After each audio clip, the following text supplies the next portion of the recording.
오늘 우리에게 주신 하나님의 말씀 함께 보며 나아가도록 하겠습니다. 오늘 우리에게 주신 하나님의 말씀은 본문 누가복음 2장 1절에서 11절까지의 말씀입니다. 누가복음 2장 1절에서 11절까지의 말씀입니다. 그때 가이사 아구스도가 영을 내려 천하로 다 호적하라 하였으니 이 호적은 구레뇨가 수리아 총독이 되었을 때에 처음 한 것이라. 모든 사람이 호적하러 각각 고향으로 돌아가매 요셉도 다윗의 집 족속이므로 갈릴리 나사렛 동네에서 유대를 향하여 베들레헴이라 하는 다윗의 동네로 그 약혼한 마리아와 함께 호적하러 올라가니 마리아가 이미 잉태하였더라. 거기 있을 그때에 해산할 날이 차서 첫 아들을 낳아 강보로 싸서 구유에 누였으니 이는 여관에 있을 곳이 없음이러라. 그 지역의 목자들이 밤에 밖에서 자기 양떼를 지키더니 주의 사자가 곁에 서고 주의 영광이 그들을 두루 비추매 크게 무서워하는지라. 천사가 이르되 무서워하지 말라. 보라, 내가 온 백성에게 미칠 큰 기쁨의 좋은 소식을 너희에게 전하노라. 오늘 다윗의 동네에 너희를 위하여 구주가 나셨으니 곧 그리스도 주시니라. 아멘. 잠시 기도하고 말씀 전하도록 하겠습니다. 하나님 아버지 감사합니다. 주의 백성들 이곳에 모여서 구주의 나심을 찬양하고 감사하며 주님 앞에 영광 돌리기 위해 예배자의 자리에 나왔습니다. 우리가 오늘 듣는 이 복음의 말씀, 하나님께서 주신 이 복된 소식이 우리의 영혼 깊은 곳까지 스며들게 도와주시옵소서. 성령의 감화 감동하심으로 우리가 이 자리에서 함께 모여 주님의 가족됨을 누리고 이 교회의 영광으로 임하시는 머리 대신 예수 그리스도의 그 모든 사역과 그 모든 열매를 또 찬양하며 우리를 위해서 오신 그 모든 사역의 의미를 말씀을 통해 오늘 함께 배우고자 합니다. 그 듣는 귀가 하나님 정말 성령으로 인침받게 도와주시고 또 우리가 그 말씀 듣고 살아가는 모든 삶 속에서도 그리스도의 향기와 또 그리스도의 열매로 살아갈 수 있도록 주님 축복하여 주시옵소서. 이 시간 전하는 자도 듣는 자도 성령 안에 듣고 전하게 도와주실 줄 믿고 예수님의 이름으로 기도했습니다. 네.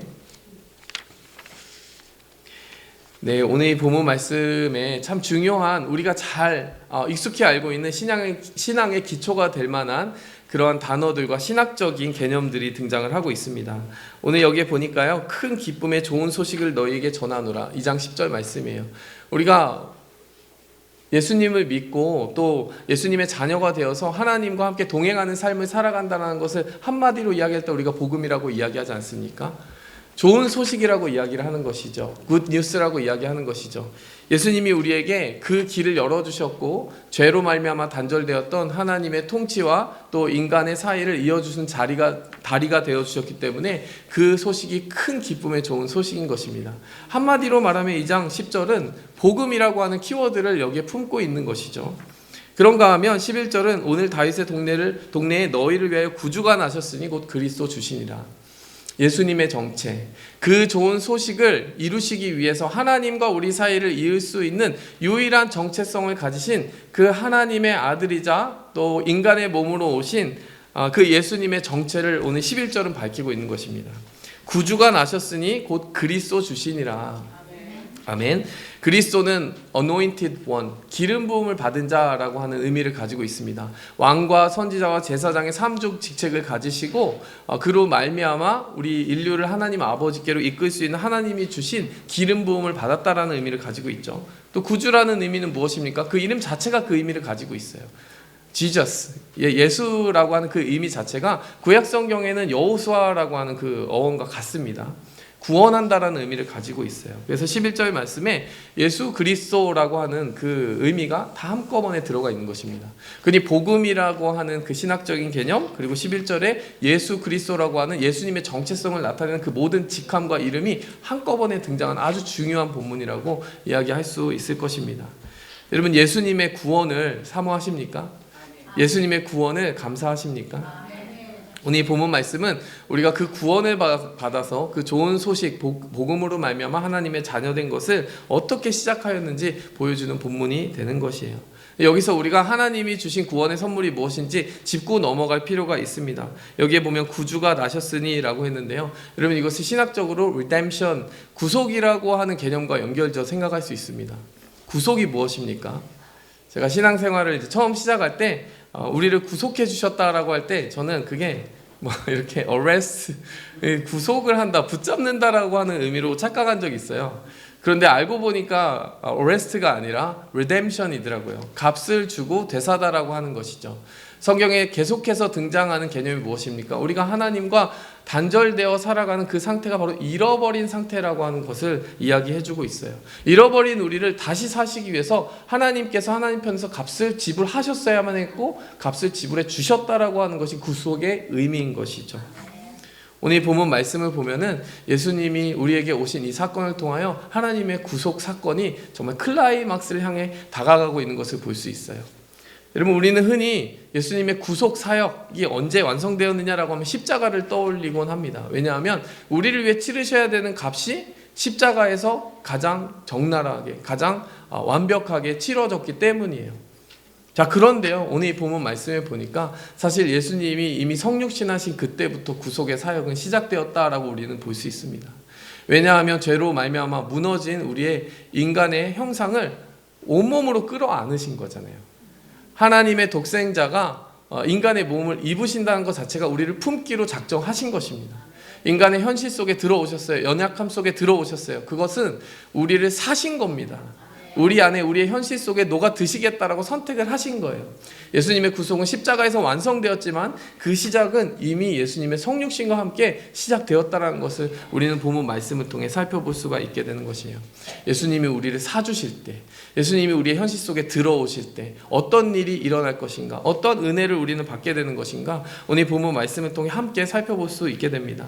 첫 번째로요, 오늘의 주인이신 예수님께서 아픔과 상처의 시간을 구속해 주시는 역사로 우리에게 찾아와 주십니다. 오늘 시간을 나타내는 부사를 먼저 이 말씀 속에서 좀 찾아보기 원합니다. 2장 1절 말씀을 보니까 그때에 가이사 아구스도가 영을 내려 천하로 다 호적하라 하였으니, 이 호적은 구레뇨가 수리아 총독이 되었을 때에 처음 한 것이라. 오늘 1절과 2절 말씀을 보니까 시간에 관한 부사가 두 번 등장하죠. 그때에 가이사 아구스도가 이제 천하로 센서스, 그러니까 그들의 호적을 조사하라고 명령하였을 그때라고 이야기합니다. 2절에 보니까 구레뇨가 수리아 총독이 되었을 때에, 이게 이 집권자들이 어떤 행위를 했느냐, 통치 행위를 했느냐를 기준으로 지금 그때가 설명이 되고 있어요. 이것이 1절, 2절에 나타나는 시간의 부사와 함께 나타나는 장면입니다. 그런데 11절에 보니까요, 또 하나의 부사가 등장합니다. 오늘 다윗의 동네에 너희를 위하여 구주가 나셨으니 곧 그리스도 주시니라. 여기 보니까요, 통치자들, 이 세상에서 집권하고 그들의 권력을 행사하는 통치자들의 때가 있고, 그와 반면하여서 그와 평행한 그 시대에 좀 하나님의 역사를 가지고 목격하며 살아가는 한 가지 사건이 등장하는데, 오늘 다윗의 동네에 너희를 위하여 구주가 나셨으니, 이 마리아와 요셉의 가정이 하나님과 함께 동행하며 하나님이 쓰시는 가정이 되었고, 또 이 예수 그리스도를 보내주시는 그 통로가 되었는데, 오늘 바로 그 하나님의 역사가 시작되는 오늘 또한 11절은 이야기하고 있는 것이죠. 오늘은 바로 이 장면에서 사람의 때와 하나님의 때가 이렇게 부딪히고 있는, 동시에 등장하는 이 장면을 보여주고 있는 것이죠. 묘한 긴장감이 도는 장면입니다. 우선 그 1, 2절에 나타난 그 아구스도의 때를 좀 더 자세히 살펴보기 원합니다. 좋은 때를 타고난 사람이다 라고 하면 바로 이 아구스도라고 하는 사람을 우리가 빼놓을 수 없을 것 같아요. 누가 보아도 가이사 아구스도는 참 천운을 가지고 태어난 사람이라고 볼 수 있을 것입니다. 세속적인 관점으로 보면 그래요. 만약 타임즈 잡지가 있었다면 그때를 대표하는 표지 인물로 아마 이 시저 어거스투스, 가이사 아구스도가 이제 등장을 했을 것 같습니다. 지금 천하로 호적하라라고 하는 것은 그가 그야말로 그 당시에 모든 지역의 패권을 가지고 있었기 때문에 텍세이션, 세금을 부과하는 권한이 있었다는 것을 알려주는 것이에요. 호적의 목적은 그것입니다. 자기의 본적지로 가서 정확하게 호구 조사에 임하고, 그로 말미암아 너희가 내야 될 세금을 누락하지 말고 정확히 내라. 그러니까 경제권과 정치력을 동시에 행사하는 좀 파워풀한 리더로서의 그의 모습을, 지위를 보여주고 있는 것이에요. 그의 배경을 조금 더 자세히 살펴볼 필요가 있습니다. 그 어거스투스라고 하는 이름의 뜻은 뭐냐면 존엄한 자라는 이름의 뜻을 가지고 있어요. 벌써 자기의 이름에 존엄한 자라고 하는 칭호를 붙이는 거 보면 뭔가 배경이 심상치 않은 것 같죠. 이제 그가 시저라고 하는 율리우스 시저와 관계를 맺고 있습니다. 여러분 율리우스 카이사르 아시죠? 로마의 초대 황제라고 볼 수 있습니다. 물론 자기를 황제라고 칭하거나 하지는 않으려고 애를 썼지만, 어쨌든 그가 이제 황제의 어떤 버금가는 자리에 오르려고 하였을 때 이 공화정주의자들이 그를 암살하여서 없애는 그런 일들이 벌어지게 되었죠. 여러분 옥타비아누스는 관계로 따지면 이렇습니다. 율리우스 카이사르의 누이 동생의 딸의 아들입니다. 복잡하죠? 옥타비아누스라고 하는 이 인물이 이 입장에서 보면 외할머니의 오빠가 이 시저라고 하는 인물인 거죠. 로마의 가장 강력한 군주로서 역사에 이렇게 기록된 인물의 관계가 있는 사람이에요. 옥타비아누스가 그런데 역사에 이렇게 전면에 나서서 이렇게 스팟라이트를 받기 시작한 거는 시저가 암살당하고 나서입니다. 시저가 암살당하고 나서 유언장의 후계자로 누구를 지목해놨냐면 아무도 예상하지 못했는데 이 옥타비아누스를 난데없이 이렇게 기록을 해놓은 거예요. 그의 입장에서 보면은 참 좋은 때가 찾아왔습니다. 뭐 이런 일이 있나 싶어요. 그러니까 아무도 그가 정치계에 이렇게 입문할 것이라고 생각하지 못했고 아무도 그가 주목받을 것이라고 생각하지 못한 때에 그 유언장 한 장의 그 글귀로 말미암아 그 사람이 이렇게 역사의 전면에 드러나기 시작한 것이죠. 나중에 이 삼두정치라고 하는 체제가 잠시 확립된 적이 있었는데 2차 삼두정치 때 안토니우스, 레피두스라고 하는 이 두 인물과 함께 세 명이서 공동 통치를 하게 됩니다. 그런데 이제 한 명씩 이렇게 나가 떨어지게 돼요. 안토니우스 같은 경우에는 클레오파트라와 이렇게 연인 관계를 맺었었잖아요. 비극적인 최후를 맞이하면서 그 두 명이 이렇게 정치적인 그 권력 싸움에서 밀려나고 악티움 해전에서 이 안토니우스가 패전하고 자결함으로써 옥타비아누스가 이제 제 1인 가장 최고의 통치자의 자리에 오르게 되는 것이죠. 그리고 나서 자기가 황제의 직함은 받지 않겠지만 어거스투스라고 하는 직함을 대신 달라라고 하여서 이제 어거스투스라고 하는 그 직함과 함께 불리우게 된 것입니다. 그런데 말만 뭐 그 황제의 직함을 이렇게 거절했다고 하지만 사실상 신적인 존재로 거의 추앙받다시피 했고 그가 이제 죽고 나서는 거의 시인처럼 이렇게 받아들여지는 인물로서 이렇게 그 시대를 풍미했다라고 볼 수 있습니다. 근데 여러분 이 시대를 곰곰이 묵상하고 제가 지금 이 사람의 배경을 이렇게 설명하는 이유는 그야말로 대적할 자가 없는 그야말로 필적할 자가 없는 그 권력을 구가했던 사람이라는 것을 이 말씀이 보여주고 있는 것이에요. 그 역사적인 배경이 보여주고 있는 것입니다. 호적하라 하면 다 이제 호적을 해야 되는 것이에요. 그러니 이 때를 보았을 때 이 권력자에게 감히 누가 맞설 수 있는가라고 생각했을 때 쉽게 예스라고 말할 수가 없는 것이죠. 이 어거스투스의 때에 태어난 예수님 그리고 그 때를 살아가는 마리아 요셉의 가정도 인간적인 시선으로 보면은 그 그늘에서 벗어날 수가 없는 거예요. 사실 이 천지 만물의 통치자이신 하나님의 독생자 예수 그리스도 우리는 이렇게 고백하지만 그냥 인간적인 시선으로 보면은 여러분 그의 명령대로 그가 그 호적을 하라는 명령을 내렸기 때문에 그로 말미암아 산딸이 다 된 그 몸을 이끌고 정말 어려운 행선지로 발걸음을 옮겨서 베들레헴으로 움직여야만 했던 너무나 초라하고 약한 모습의 한 가정을 보게 되는 것이죠. 비교가 되십니까? 우리는 그리스도를 고백하고 있는데 그 그리스도가 나시는 그 상황을 보면 사실 이 마리아와 요셉의 가정에 별로 할 수 있는 것이 많지 않았다라는 거예요. 인간적인 권력은 다른 지도자에게 독점되어 있었고 그는 그 권력을 가지고 사람들의 일거수일투족 혹은 어디로 가야 되나 말아야 되나라고 하는 것까지도 주관할 수 있는 위치에 있었다라는 것이에요. 그렇게 해서 움직여간 그 행선지에서도 참 어려운 일이 많았던 거예요. 여관에 누일 곳이 없었어요. 이제 호적을 조사하러 베들레헴으로 갔습니다. 사는 곳은 나사렛이었는데 원래 고향이 베들레헴이었기 때문에 거기로 옮겨가기 시작했어요. 인간적으로 보면 참 연약한 때를 살아가고 있는 그 가정을 보면서 이제 마리아의 몸에서 태어날 예수님이 이 온 우주 만물의 창조자 그 권세를 가지신 분이라는 것을 우리가 어떻게 쉽게 고백을 할 수 있겠습니까? 많은 사람들에게 그 비밀이 감추어져 있었던 거예요. 그런데 실상은요, 그 시대를 풍미하는 권력자의 그늘에 감춰져 있던 그 존재가 훨씬 더 위대한 권세를 가지고 있는 우주의 통치자이시고 권위자였다는 것을 우리는 말씀을 통해 찾아볼 수가 있는 것이에요. 미가서 5장 2절 말씀에 보면은 베들레헴 에브라다야 너는 유다 족속 중에 작을지라도 이스라엘을 다스릴 자가 내게서 내게로 나올 것이라. 그의 근본은 상고의 영원에 있느니라.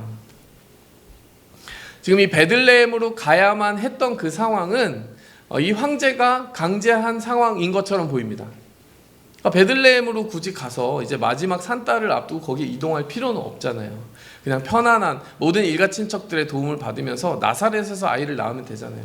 그런데 이 황제 때문에 어쩔 수 없이 가는 것처럼 보이잖아요. 그런데 미가서 5장 2절 말씀을 보면 베들레헴으로 가야 할 이유가 있었다라는 것이에요. 지금 이때에 아이를 낳을 이때에 베들레헴으로 가야 하는 이유가 있었다라는 것이죠. 그렇기 때문에 지금 우리가 겉으로 보기에는 이 옥타비아누스, 이 시저 어거스투스의 명령 때문에 움직이는 것처럼 보이지만, 명령 때문에 강제된 것처럼 보이지만, 그래서 그때에 바로 시저 어거스투스의 그 힘에 눌려 있는 그 시대의 때에 종속되어 있는 것처럼 보이지만, 사실은 누구에게 이 모든 때가 주관되고 있느냐? 하나님의 말씀의 때에 붙잡혀 있다라는 거예요. 이때가 그 사람, 그 권력자의 손에 붙잡혀 있는 줄 알았는데 사실은 이 예언의 말씀을 이루기 위한 하나의 작은 도구로 그는 쓰임받고 있었을 뿐이라는 사실이에요. 아마 시저 어거스투스는 그걸 몰랐겠죠. 하지만 미가서 5장 2절 말씀은 분명히 그곳이 베들레헴이어야 되고 그때가 바로 베들레헴에서 이루어질 것이라는 것을 이야기하신 거예요. 그리고 그의 근본은 상고에 있느니라. 언제부터입니까? 영원 전부터, ancient time, 옛날부터 있었다라는 거예요. 자, 다시 한번 보세요. 불과 한 세기를 살아갈까 말까 하는 그 인생의 자랑이 하나님이 예비하신 그 계획의 때를 앞설 수 없다라는 사실이에요. 뭐 이 시즌은 내가 지금 너희들 가서 호적하라고 하면 너희 다 움직여야 되잖아. 너희는 내 손 안에 있어. 이건 나의 때야, 나의 시대야 라고 이야기할지 모르지만 하나님은 이야기하시는 거예요. 너의 시대도 내 손 안에 있다. 너는 내가 잠시 쓰는 도구에 불과하다. 너를 통하여서 나의 때를 여전히 써내려 가고 있다라고 말씀하시는 것입니다. 여러분, 이것을 우리가 어떻게 적용해 봐야 됩니까? 여러분, 우리는 겸허한 시선을 가져야 될 필요가 있습니다. 우리가 만약 시저와 같은 마음의 태도를 가지고 살아간다면 우리의 삶을 붙들어서 포섭하시고 포괄하셔서 하나님의 뜻을 경영하시고 이루신다는 것을 그 하나님의 시선으로 바라볼 수 없게 되는 것이에요. 여러분, 우리가 무엇인가 조금 더 가졌다고, 우리가 무엇인가 권한을 가졌다고, 우리에게 어떤 타이틀이 주어져 있다고, 나의 때를 내가 나름대로 모디파이하고 커스터마이즈하고 이렇게 바꿀 수 있다고 하여도요, 사실은 이 때도 다 하나님의 허락 안에, 주권 안에 놓여 있음을 우리는 끊임없이 고백해야 된다는 것이에요. 적용하자면 나의 때를 자랑하지 않게 하옵소서. 여러분, 우리의 왕년을 자랑하지 말고, 우리가 아무리 잘 나가는 때를 자랑하지 말고, 우리가 잘 나가든 못 나가든 항상 하나님의 때에 붙들려 살아가는 그런 주님의 사랑받는 자녀들이라는 것을 항상 잊지 않고 살아가기 원합니다. 그런가 하면 가장 연약한 때에도 하나님의 때를 바라보도록 하는 것이 오늘 이 본문 말씀의 적용이라고 할 수 있겠습니다. 왜냐하면은 왜 하필이면 이때인지 모르겠다라고 하는 탄식이 저절로 나오는 상황 아니겠습니까? 마리아의 입장에서 그렇잖아요. 지금 이제 얼마 남지 않았잖아요. 그리고 실제로 아이를 낳기 굉장히 좋지 않은 환경에서 아이를 낳게 되었고 말구유에 누일 수밖에 없게 되었어요. 나중에 돌아보면 하나님 이때는 아니었잖아요. 하나님 이렇게 하시면 안 되잖아요. 이런 탄식을 할 수가 얼마든지 있는 상황이었어요. 성도 여러분들도 그런 경험 하시지 않습니까? 우리 모두가 사실은 연약함의 때를 경험해보지 않은 사람이 있습니까? 삶의 통제를 잃어보지 않은 사람이 있습니까? 상실해보지 않은 사람이 있어요? 위기에 닥쳐보지 않은 사람이 있습니까? 원치 않는 움직임을 움직여야 되는 그러한 정말 벼랑 끝까지 몰리는 것 같은 경험을 해보지 않은 사람이 있겠습니까? 그 거스를 수 없는 폭풍 속에서 정말 내 마음이 한없이 연약해지고 무너지는 때를 우리는 다 경험해 봅니다. 그런데 오늘 하나님이 이 가정을 향하여 위로해 주시는 것 같지 않습니까? 마리아야 요셉아, 참 위험한 때라고 말할 수 있다. 하지만 하나님의 말씀의 때를 이루기 위해 지금 이때여야만 한다. 어쩔 수 없이 일어난 일이 아니라 내가 예비한 시간이다. 바람 앞에 등불처럼 흔들리는 시간이 아니라 내가 보호하고 붙들고 지키고 경영하여 나아가는 시간이다. 내가 시작한 것이고 내가 책임져 줄 것이다. 하나님께서 이 위로의 말씀을 주실 때에 그들은 어떻게 보면 아픔과 상처를 느낄 만한 상황 속에서도 하나님은 위로해 주시는 거예요. 너네가 볼 때는 내가 아무것도 할 수 있는 게 없는 때인데요? 아니다. 내가 하고 있는 때다라고 말씀해 주시는 것입니다. 이게 구속 아닐까요? 우리가 잃어버린 시간이야, 이건 버려진 시간이야 라고 하는 그 모든 시간의 의미를 다시 다 되사시는 거예요. 하나님의 말씀과 은혜와 주권과 계획이 임하는 자리에는 우리의 생각과 판단에서는 쓸모없어진 시간들도 다 의미를 다시 획득하게 된다라는 사실입니다. 그래서 여러분, 우리가 항상 부지런히 기도할 때 하나님, 저의 연약함을 한탄하는 것이 아니라 하나님의 능하심을 고백하게 하소서, 이렇게 기도하며 나아가기 원해요. 더 나아가서 우리가 좀 더 적극적으로요, 나의 때가 하나님의 때에 완전히 붙들리게 하옵소서, 이렇게 기도했으면 좋겠습니다.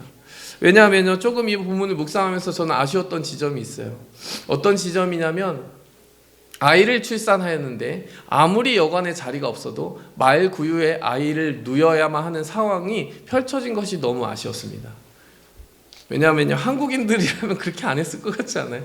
이게 한국인이나 뭐 상관이 없는지 모르겠지만, 아이를 낳아야 된다라는 이제 소식이 딱 들리는 순간 여관 주인이, 그 좀 정이 있는 사람이면은 누군가에게 말했을 것 같아요. 여기 아이가 나오고 있어요 하면 누군가는 사실 방을 바꿔주겠습니다. 아이를 여기서 낳으면 어떻게 합니까? 뭐 이런 얘기를 했을 법하지 않습니까? 좀 정이 없는 일이 벌어지고 있는 거예요. 그 아이가 그냥 그 불결한 그 공간에 말구유에 누여지고 있는 것을 보면서도 사람들이 자기의 편안한 하루의 잠자리를 포기할 수 없었던 것, 여러분, 그 매정함과 무정함을 보면서 어떤 생각이 드십니까? 하나님의 놀라운 선물이신 독생자 그리스도가 주어졌는데 사람들이 자기의 하룻밤의 안락함을 포기하지 못해서 하나님의 그 놀라운 기적의 때를 동참하지 못한 거예요. 자기의 이기적인 때를 주장하느라 그랬다라는 것입니다. 여러분, 우리가 좀 더 적극적으로 살아가야 될 줄 믿습니다. 하나님이 나에게 정말 나의 아무리 무너지고 아픈 상처들도 구속해 주실 수 있구나, 이것도 좋지만 여러분, 우리가 그 구속의 통로가 되어서 누군가의 이웃에게 참 좋은 때를 선물할 수 있는 사람이었으면 좋겠어요. 하나님의 때를 우리가 선물 받았음을 인식했다면 이제 그 때를 누군가에게 선물해 주는 인생을 살아야 되지 않겠느냐, 이런 생각을 하게 됩니다. 제가 하영록 목사님이라고 하는 그분의 이야기를 종종 이 대목에서 많이 인용을 하고 또 나누는 일이 있습니다. 들어보셨는지 모르겠는데요, 이분을 간략하게 소개하면은 미국에서 굉장히 성공한 건축가로서 이름을 날리셨어요. 목회자의 그 아들로 태어나서 소록도에 있는 한센병 환자들을 위한 그곳에서 많이 봉사하셨던 아버지와 함께 그 유년 시절을 보내시고 필라델피아로 한 1960년대에 이렇게 이주를 하셨어요. 어떤 선교사님의 도움으로. 근데 정말 뭐 열심히 공부하신 것 같아요. 유펜에서부터 쭉 이제 건축가로서의 그 기초를 닦으셨는데, 뭐 오바마 정부에서부터 뭐 그런 건축가상을 받으시기도 하고 굉장히 알려진 그런 건축가로서의 삶을 걸어왔습니다. 그래서 한 29살 나이에 임원진에 오르게 되었어요. 그러니까 부사장 정도 자리에 올랐던 것으로 나오는데, 그분의 삶에 갑자기 위기가 닥쳤습니다. 어떤 위기가 닥쳤냐면, 고속도로를 달리다가 정신을 잃은 거예요. 차를 운전하고 있는데 큰 사고가 날 뻔했는데 다행히 이 차가 어떻게 갓길에 정차가 됐는데, 정신을 딱 깨고 보니까 고속도로 한복판에 자기가 이렇게 정차되어 있는 것을 알게 되었습니다.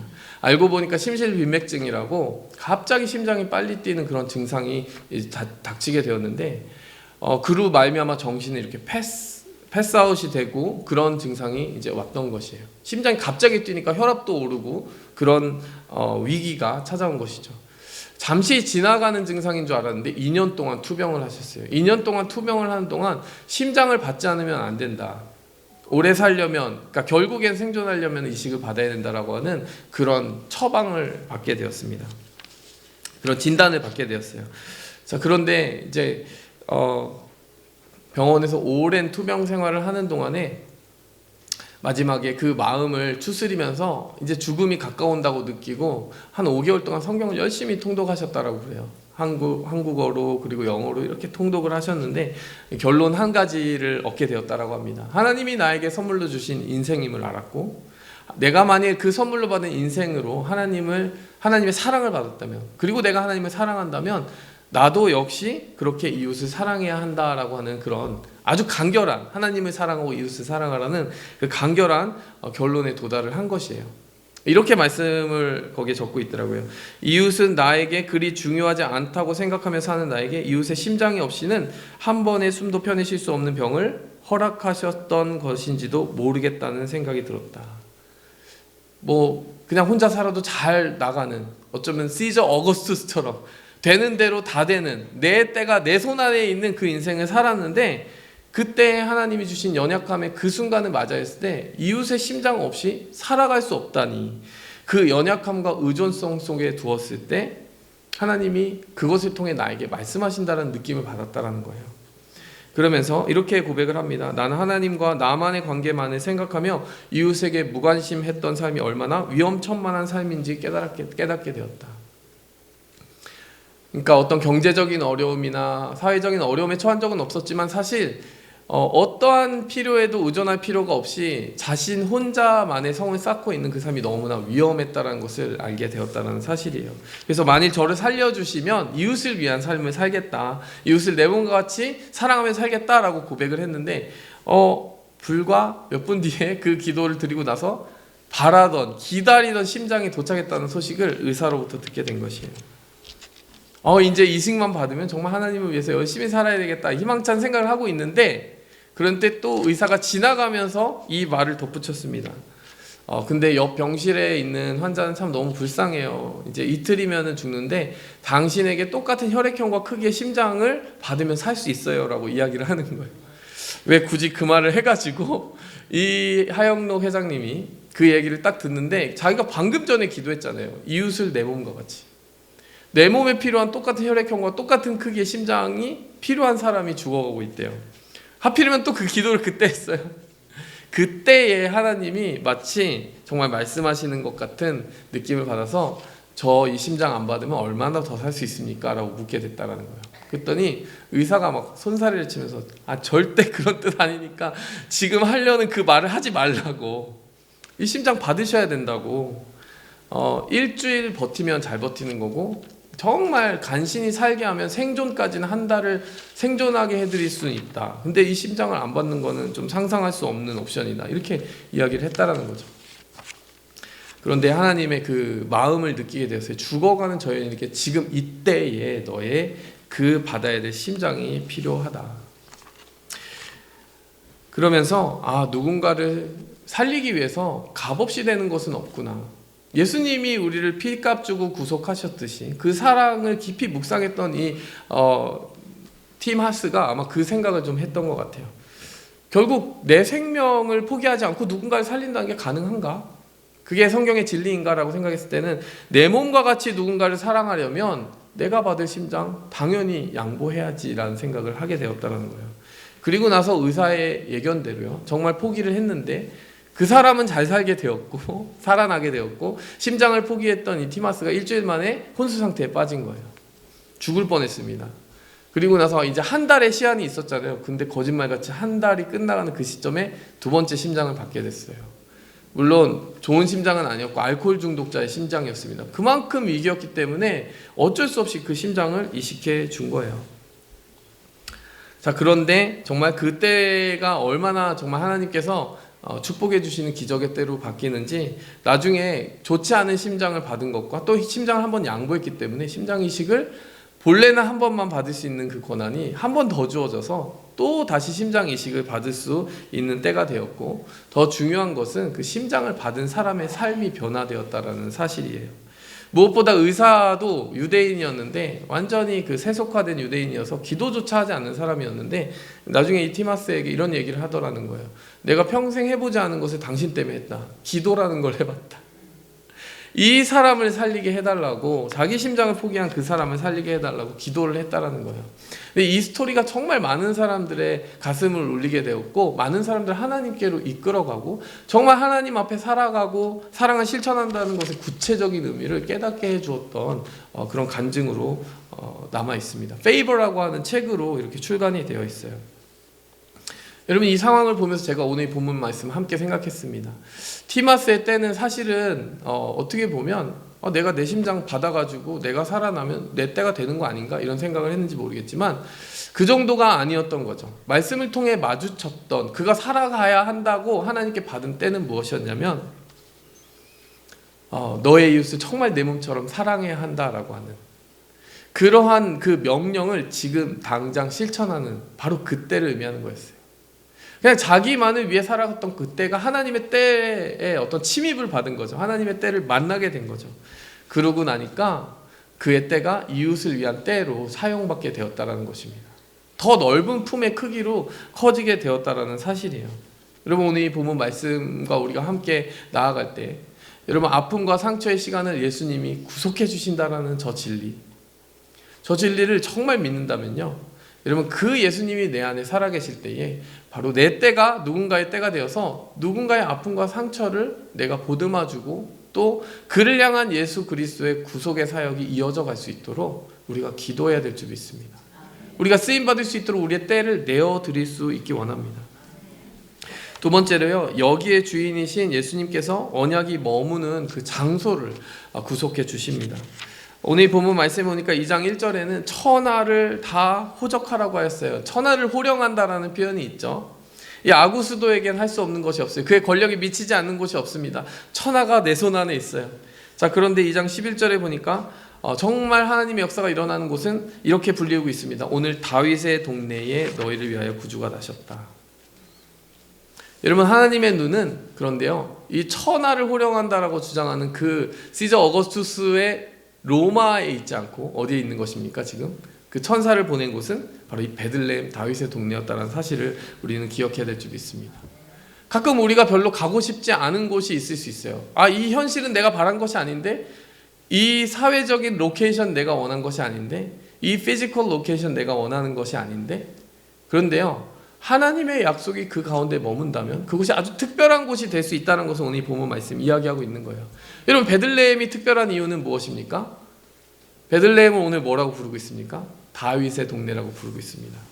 하나님의 언약이 깃들어 있기 때문이에요. 다윗이라고 하는 그 한 사람이 어떻게 살아갔는지에 대한 하나님의 그 추억과 깊이 있는 다윗과 맺은 그 약속이 그 땅에 머물러 있는 것이죠.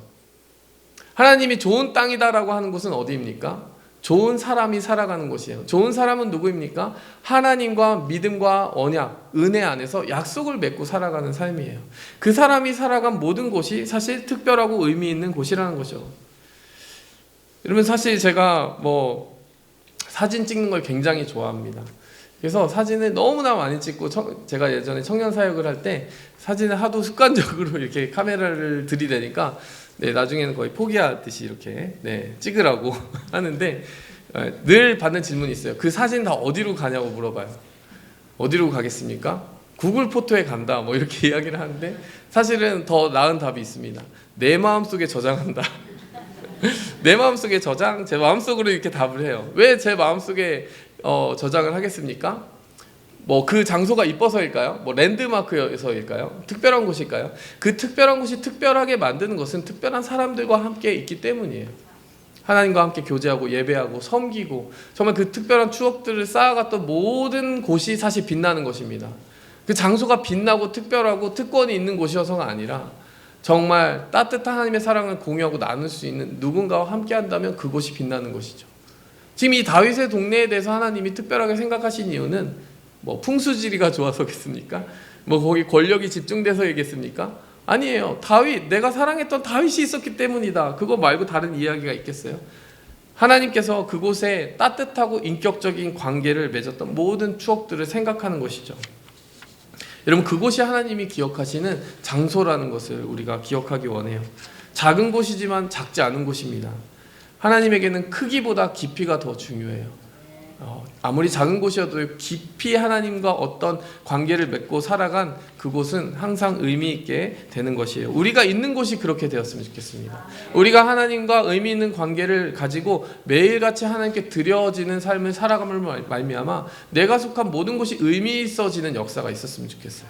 오늘 이 본문 말씀에 특별히 다윗을 뭐라고 부릅니까? 그냥 다윗이라고 부르잖아요. 다윗 왕의 동네 이렇게 말하지 않습니다. 그냥 다윗이에요. 여러분, 어떠한 사회적인 껍질이 다 필요 없는 것이죠. 그냥 우리는 하나님 앞에 나아갈 때 우리의 그냥 본 모습, 네이키드로 그런 어떤 벌거벗은 모습으로 나아가는 거예요. 우리의 어떤 그런 입혀진 타이틀을 하나님이 개의치 않으신다라는 거죠. 그게 하나님께 그렇게 중요하겠습니까? 그래서 여러분, 우리가 살아가는 모든 삶의 현장, 언약이 머무는 장소가 될 수 있도록 기도하기 원하고요. 그렇게 나아갈 때 우리는 하나님 앞에 어떠한 가식이나 어떤 입혀진 자랑을 가지고 나아가는 것이 아니라 우리의 영혼의 모습 그대로를 가지고 하나님과 마주치는 시간을 가졌으면 좋겠습니다. 제가 최근에 헨리 나우엔이라고 하는 분을 아실 것 같아요. 그분이 이제 이런 간증을 나누신 적이 있습니다. 이분은 책이나 강연을 통하여 어떤 영성 작가로서 많은 분들에게 치유의 길을 열어주고 있었던 분인데 어느 날은 너무 우울증에 빠졌다라는 거예요. 그런데 그것에 대한 답을 찾지 못해서 지적 장애인들이 많이 모여 있는 곳에 찾아갔다라고 합니다. 그곳에 있는 사람들이 섬기기 위해 이제 찾아온 헨리 나우엔에게 이렇게 물었어요. 당신 누구세요? 라고 했더니 이제 헨리 나우엔이 답을 한 것이죠. 저 하버드대 교수였던 헨리 나우엔입니다. 정말 너무 잘 나가는 사람이었기 때문에 그렇게 말을 했는데 하버드가 뭡니까? 라는 이제 질문이 돌아온 거예요. 그랬을 때 이분이 이제 충격을 받았어요. 그래서 일기에 한 문장을 적었대요. 나는 이 사람들에게 내가 얼마나 대단한 사람인지 알리는 것이 굉장히 어렵다는 걸 발견했다. 내가 하버드대 나온 거 많은 업적 그 많은 저서에 아무런 관심이 없다. 그냥 그들은 헨리 나우엔에게 관심이 있을 뿐이다. 그러면서요, 그분이 뭐라고 이렇게 적어 내려갔냐면은 어쩌면 하나님이 인간을 대하는 방식이 바로 그들이 나를 바라보는 방식과 가장 비슷하지 않을까? 여러분, 우리가 우리를 감싸는 많은 껍질들을 가지고 살아갑니다. 조금이라도 그런 것들이 있어야 방어할 수 있다라고 생각하는 정말 상처를 많이 주고받는 인생을 살아가는 것 같기도 해요. 근데 여러분, 우리 오늘 본문 말씀을 통해서 또 다윗의 동네를 이야기하시는 그 하나님의 시선을 느끼면서 우리가 다른 어떤 것이 아닌 다윗으로 나아갔던 것처럼 우리 한 사람 한 사람이 그저 영혼에 있는 모습 그대로 하나님 앞에 나아갈 수 있다면 정말 귀중한 인생을 살 수 있고 우리의 삶의 현장이 정말 하나님과의 깊이 있는 교제 가운데 나아갈 수 있겠다라는 생각을 하게 됩니다. 제가 미랄 선교에서 봉사를 이렇게 청년들과 함께 한 달에 한 번 꾸준히 해왔어요. 거기서 비슷한 경험을 많이 했습니다. 미랄 선교의 장애우들과 함께하는 시간들이 처음엔 낯설었지만 점점 참 귀한 경험들을 많이 했어요. 그 중에 한 형제가 어떤 형제가 있냐면 그림을 너무나 잘 그려요. 그리고 한 사람의 특징을 보자마자 바로 캐치합니다. 닮은 꼴을 그냥 바로 그려버리고 어떤 연예인을 닮았는지 이야기해 주는데 너무나 정확해요. 얼마나 정확하냐면 저를 딱 보자마자 송승헌을 닮았다. 너무 정확하잖아요. 어떻게 알았냐? 원빈 닮았대요. 너무 정확하다. 막 이런. 저희 아내를 보고 테일러 스위프트 닮았다 뭐 이러는 거예요. 그런가? 근데 어느 날 유관순을 닮았대요. 아니 그 간격이 너무 크잖아. 테일러 스위프트가 갑자기 유관순이 된다고? 뭐 이런 생각을 했는데 이제 골라서 닮았다라고 해주는 사람들이 다 정말 이쁘고 멋지고 그런 사람들만 다 얘기를 해주는 거예요. 근데 그 친구가 어느 날 이런 질문을 반복적으로 하는데 제가 마음이 참 아팠습니다. 주변에 있는 사람이 자기를 자꾸 어떤 제가 지금 말할 수 없는 그 호칭으로 부른다라는 거예요. 좀 비하하는 말이죠. 근데 자기가 정말 그런 존재냐라고 묻더라고요. 그래서 제가 아니다라고 뭐 이렇게 그 말밖에는 해줄 것이 없었어요. 근데 제가 깊이 묵상하면서 어떤 생각을 했냐면 어쩌면 이 친구가 정말 그 누구를 봐도 아름답고 이쁘고 멋지게 바라봐 줄 수 있는 그 사람이 더 정상적인 시선을 가지고 보는 건 아닌가? 오히려 우리가 생각하는 그 정상이라는 범주에 있다라고 하는 사람들이 그 눈을 가지고 정말 삐뚤어지게 사람들을 비판하고 욕하고 깎아내려 바라본다면 그것이 정상일까? 하나님은 무엇을 더 정상이라고 보실까? 라는 생각을 하게 되었습니다. 여러분 다른 것 필요 없이 여러분 이 베들레헴이라는 곳은 바로 그런 곳이 되었으면 좋겠어요. 그리고 새축복교회가 우리에게 그러한 베들레헴이 되었으면 좋겠습니다. 우리의 있는 본연의 모습 그대로 나아가도 언제든지 우리를 품어주시는 그 하나님과 함께 동행하는 따뜻한 공간이 되기를 원합니다. 그리고 그 성육신, 정말 우리에게 있는 모습 그대로 발가벗겨진 그 아기의 모습 그대로 오신 그분이 바로 그러한 친밀함을 원하신다는 것을 늘 잊지 않기를 원합니다. 마지막으로 세 번째로의 목적의 주인이신 예수님께서는 하나님의 목적으로 역사를 구속해 주십니다. 오늘 11절 말씀에 보니까 너희를 위하여 구주가 나셨으니, 여러분 하나님께서 우리에게 오늘 주신 이 러브레터의 마지막은 이렇게 이야기하고 있는 거예요. 우리를 위하여 오셨다라는 사실이에요. 우리를 위해서 오셨기 때문에 정말 그분의 모든 삶이 아픔과 상처와 어려움 속에서 한치도 물러서지 않을 수 있었던 것이 바로 우리를 위하여 오셨기 때문입니다.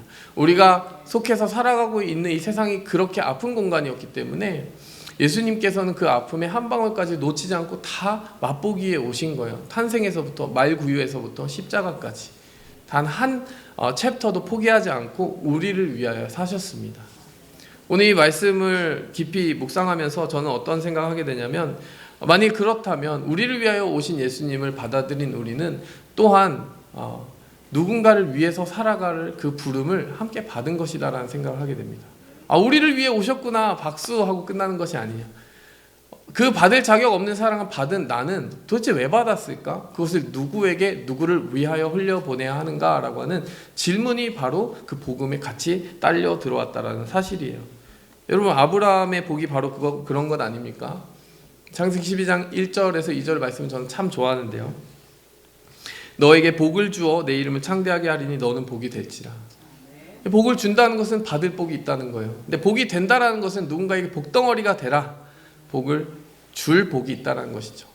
받을 복이 줄 복이 되도록 하는 것이 바로 그 통로된 인생을 살아가는 삶의 본질입니다. 받은 그 복을 나누며 살아가라. 복을 주는 것은 나누게 하려는 것이다. 복을 양으로 설명하지 않습니다. 성경은 그 복을 얼마나 받았든지 간에 얼만큼 흘려보내고 있는지에 대해서 우리에게 이야기하고 있다는 사실이에요.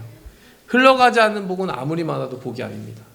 그러나 흘러가는 복이라면 아무리 작은 것도 하나님 보시기에 크신 복이라는 사실이에요.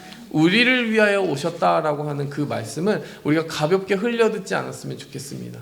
이제는 이웃을 위하여 살아가라라고 하는 하나님의 부르심으로 우리가 마음속에 새기고, 우리의 마음속에 성탄하신 그 예수님께서 우리를 사용하실 수 있도록 내어드리는 삶을 살기 원합니다.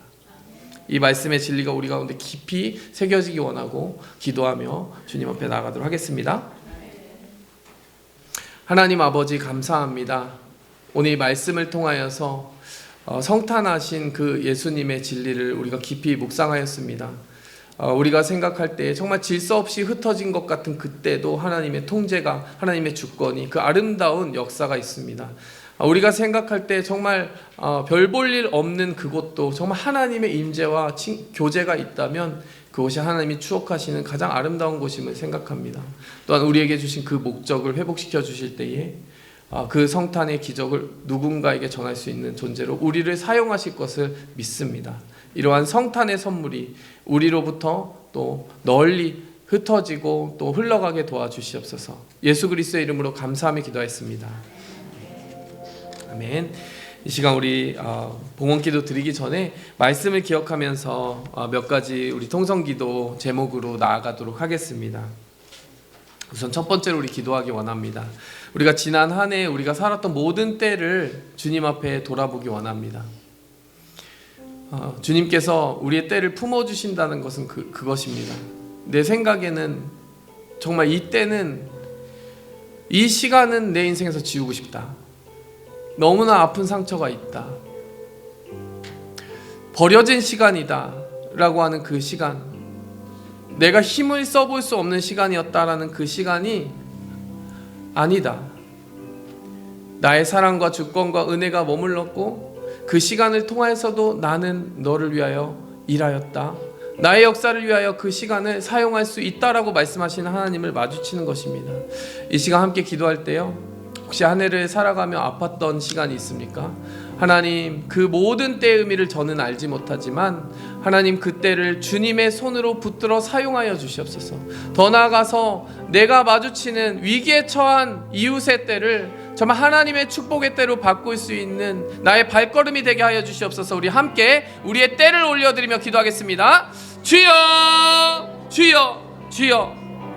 하나님, 주님께서 우리를 불러주시고 우리의 마음과 뜻과 때를 아버지 하나님 겸허하게 붙들 수 있게 도와주시옵소서.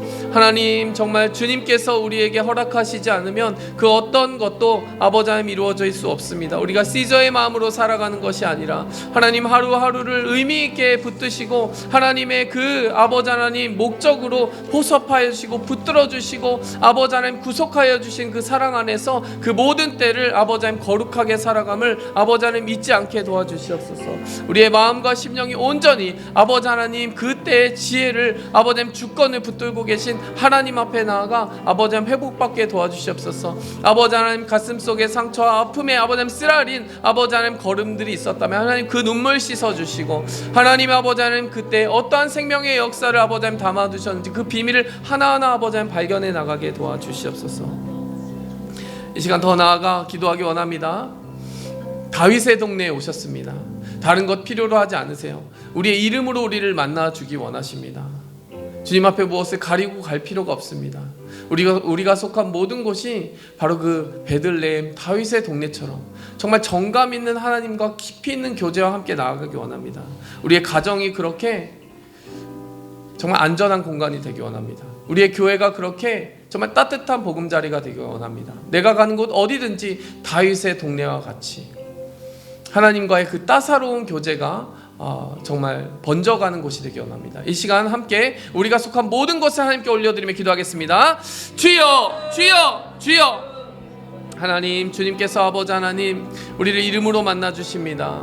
하나님, 우리를 치유하여 주시는 그 공간이 될 수 있도록 우리의 가정과 우리의 일터와 아버지 우리가 속한 모든 교회가 아버지 하나님 정말 주님의 손에 온전히 붙들릴 수 있도록 하나님 우리를 축복하여 주시옵소서. 우리와 함께 동행하기 원하시는 주님, 그것으로 족하다라고 이야기하시는 주님, 그것이 본질이라고 이야기하시는 주님, 주님께서 아버지 하나님 주의 새축복교회 모든 백성들을 통해서 이곳에 함께 앉아 예배한 모든 성도들의 삶을 통해서 그 아름다운 향기가 그의 삶의 현장에 번져갈 수 있도록 주님 축복하여 주시고 인도하여 주시옵소서. 주님 함께하여 주시옵소서. 아버지 하나님 감사합니다.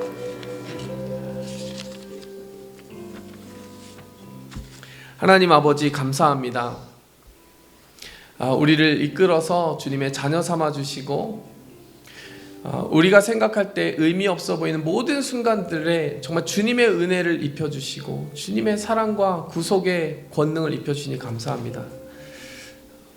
우리의 속한 때와 장소, 우리가 살아가는 이 한 세기도 되지 않은 이 짧은 인생이 영생의 약속을 부여받아 그리스도의 향기를 머금은 채 하나님 많은 사람들에게 보금자리를 줄 수 있는 정말 하나님의 뜻깊은 축복의 통로로 하나님 쓰임받게 하여 주시옵소서. 우리의 한 인생을 통하여서 하나님 이 성탄의 기적이 계속 나타나게 도와주시옵소서. 예수님을 우리의 마음속에 품고 그 예수님의 뜻을 이 세상 가운데 구체적으로 행하며 살아가는 우리가 되기 원합니다. 우리에게 오신 그 주님의 발걸음을 닮아서 우리도 정말 약하고 소외되고 또 가난한 그곳을 향하여서 우리의 보살핌과 기도가 필요로 되어지는 그곳을 향하여서 거침없이 나아가게 도와주시옵소서. 예수 그리스도의 이름으로 감사하며 기도하였습니다. 주 하나님 독생자 예수 날 위하여 오시었네. 내 모든 죄 용서하시고 죽음에서 부활하신 나의 구세주 살아계신 주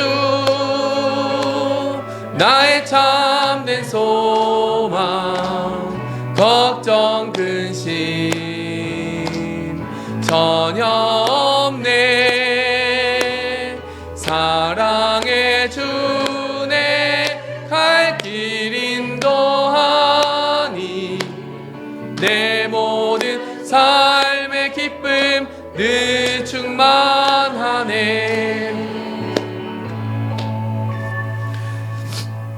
이제는 우리를 사랑하사 우리가 속한 그 삶의 현장 가운데 연약한 몸으로 찾아오신 예수 그리스도의 그 사랑과 그 예수님의 나심뿐만이 아니라 그 십자가의 모든 사역을 통하여서 우리를 주님께 이끄시려고 그 모든 구속의 계획을 세우신 하나님 아버지의 그 크신 계획과 또 오늘 하루하루를 살아가는 동안 그 구속의 은혜를 어떻게 받았는지 잊지 않고 또 흘려보내며 살 수 있도록 감화 감동해 주시는 성령님의 은혜가 이제 그 성탄의 기쁨을 안고 누군가에게 그 성탄의 기쁨을 전하기 위해 살아가는 모든 성도님들의 삶 가운데 이제로부터 영원토록 함께 계실지어다. 아멘.